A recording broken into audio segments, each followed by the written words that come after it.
Biology के महान प्रवक्ता एस के सर की क्लास ज्वाइन करने के लिए हमारे यूट्यूब चैनल को सब्सक्राइब करें। बच्चों सुप्रभात, मैं सोलकरण सिंह बायोलॉजी जोन में आपका स्वागत एवं अभिनंदन है। जैसा कि प्यारे बच्चों हम लोग अध्ययन कर रहे थे पोषण, एक बार हम लोग फिर से पोषण के बारे में चर्चा करेंगे। पोषण है क्या? तो आपको बताया गया कि प्रत्येक जीवधारी बाह्य वातावरण से भोज्य पदार्थों को ग्रहण करके अपनी समस्त जैविक क्रियाओं को सुचारू रूप से चलाने की जो प्रक्रिया होती है वह पोषण कहलाती है, जबकि पोषण क्रिया पोषक पदार्थों के द्वारा पूर्ण होती है। पोषण क्रिया मुख्य दो प्रकार की होती है प्यारे बच्चों, जैसा कि आपको बताया भी गया है, स्वपोषण और परपोषण। देखिए प्यारे बच्चों, स्वपोषण और परपोषण है क्या? स्वपोषण होता है कि कैसे जीवधारी जो अपने भोज्य पदार्थों का निर्माण किसी अन्य जीवधारियों के आश्रित व निर्भर नहीं होते, बल्कि अपने भोज्य पदार्थों का निर्माण स्वतः कर लेते हैं, वे जीव स्वपोषी कहलाते हैं और यह प्रक्रिया स्वपोषण कहलाती है। परपोषण का मतलब होता है कैसे जीवधारी जो अपने भोज्य पदार्थों का निर्माण नहीं कर पाते, बल्कि अन्य जीवों पर आश्रित व निर्भर होकर के उनसे अपना भोजन प्राप्त करते हैं, वे परपोषी होते हैं और यह प्रक्रिया परपोषण कहलाती है। देखिए प्यारे बच्चों, परपोषण और स्वपोषण आपको समझ में आ गया, बताया भी गया है। इसके अलावा मनुष्य में भोजन का पाचन व डाइजेशन कैसे होता है, इसके संदर्भ में चर्चा भी कर चुका हूँ, यह बताया भी गया है। तो देखिए प्यारे बच्चों, पोषण मनुष्य में किस प्रकार होता है, आपको फिर से एक बार चर्चा करते हैं। तो सबसे पहले हम लोग जान लें डाइजेशन।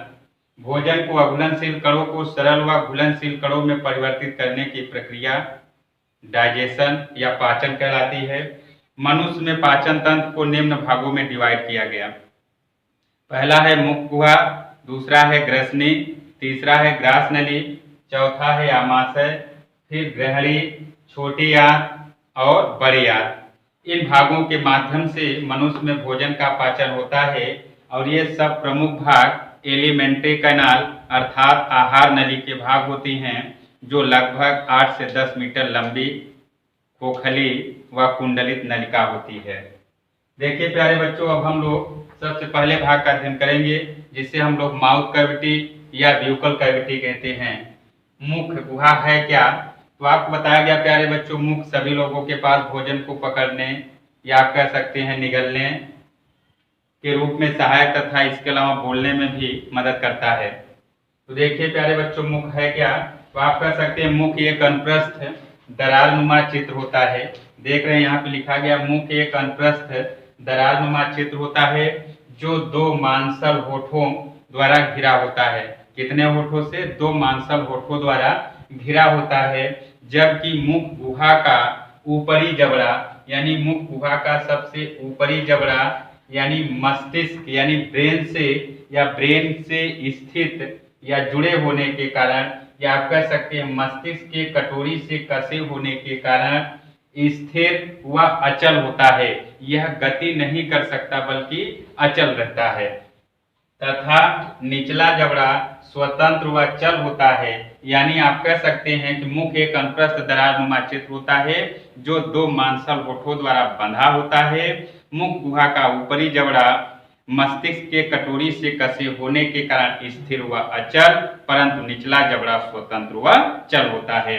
इसी प्रकार प्यारे बच्चों, हम कह सकते हैं दोनों जबड़ों में या मुख गुहा के दोनों जबड़ों में कुल मिलाकर के 32 दंत पाए जाते हैं, जो भोजन को पकड़ने, काटने, चबाने एवं पीसने का कार्य करते हैं, जिसे हम लोग मुख गुहा कहते हैं।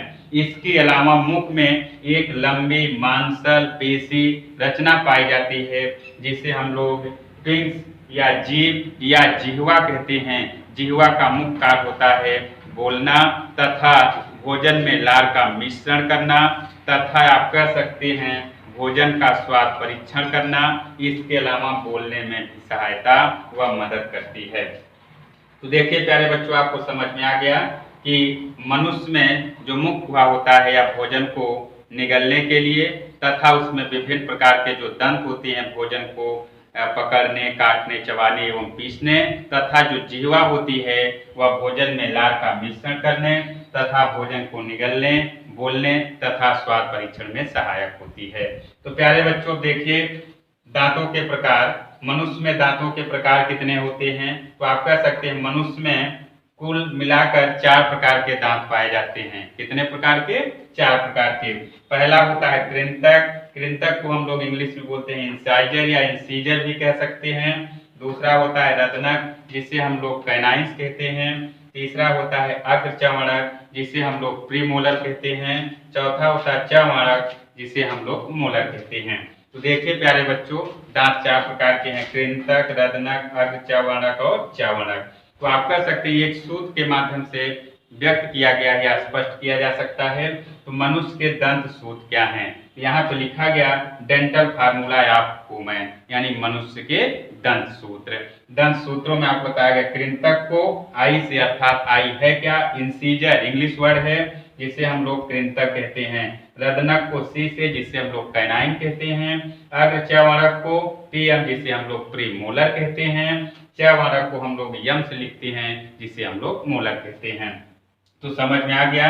तो आई क्या है? कृंतक है। सी क्या है? रत्नक है। टीएम क्या है? अग्रचर्वणक। यम क्या है? मोलर है, यानी चर्वणक।